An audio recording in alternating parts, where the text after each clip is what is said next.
aujourd'hui pour la review de 3 figurines vendues ensemble dans la gamme Siege, qui résultent d'un vote des fans et commercialisées exclusivement par Amazon. Donc nous avons le Power Dasher Aragon, une version Decepticon de Impactor et une version holographique de Mirage. Petit point intéressant avant de commencer, il faut savoir que ces 3 figurines sont de classe Deluxe, donc censées coûter à peu près une vingtaine d'euros, mais le pack a été commercialisé à peine plus de 40 euros, donc en termes de prix c'est assez étonnant, surtout pour la qualité de ces 3 figurines. Et justement, nous allons commencer directement avec le Power Dasher Aragon. Notre petit Autobot est un véhicule cybertronien qui est très armé, comme on le voit, avec 1, 2, 3, 4, 5, 6 canons, peut-être même 7 et 8 si on veut.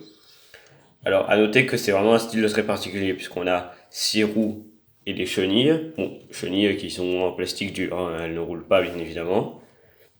En termes de couleurs, on a quand même un très beau rouge avec plusieurs nuances, du argenté un peu partout. À l'arrière, on a des détails qui peuvent faire penser à des réacteurs, donc c'est vraiment sympa. Alors, le véhicule peut se séparer en ce qu'on pourrait appeler un tank cybertronien et une petite voiture, donc ça c'est assez cool également. Vous pouvez bien sûr mettre les armes sur celui-ci, je ne vais pas le faire puisque je préfère ainsi en termes de configuration.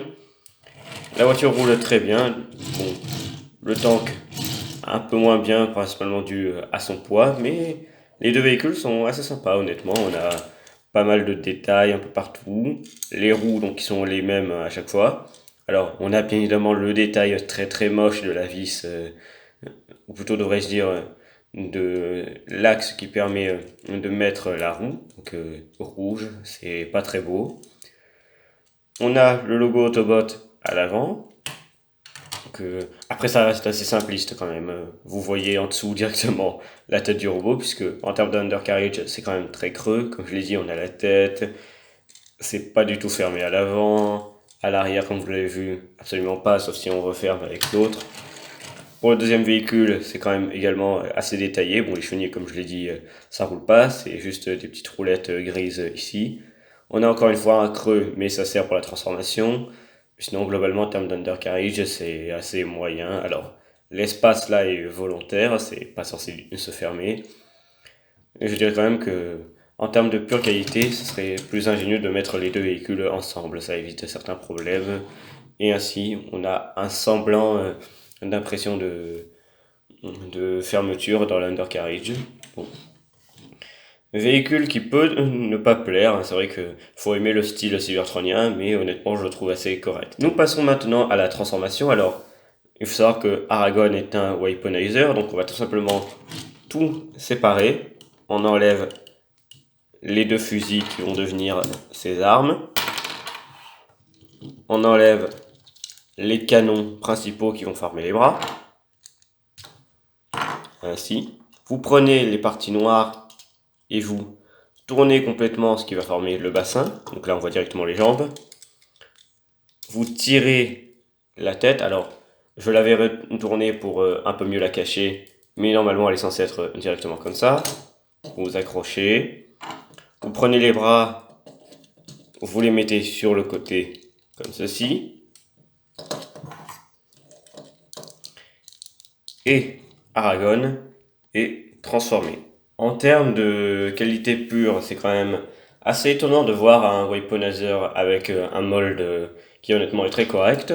On a des articulations par exemple aux pieds, alors qui ne peuvent que aller vers l'intérieur. On n'a pas d'articulation pour aller vers le bas. Le genou, qui à cause de la transformation peut aller très très loin.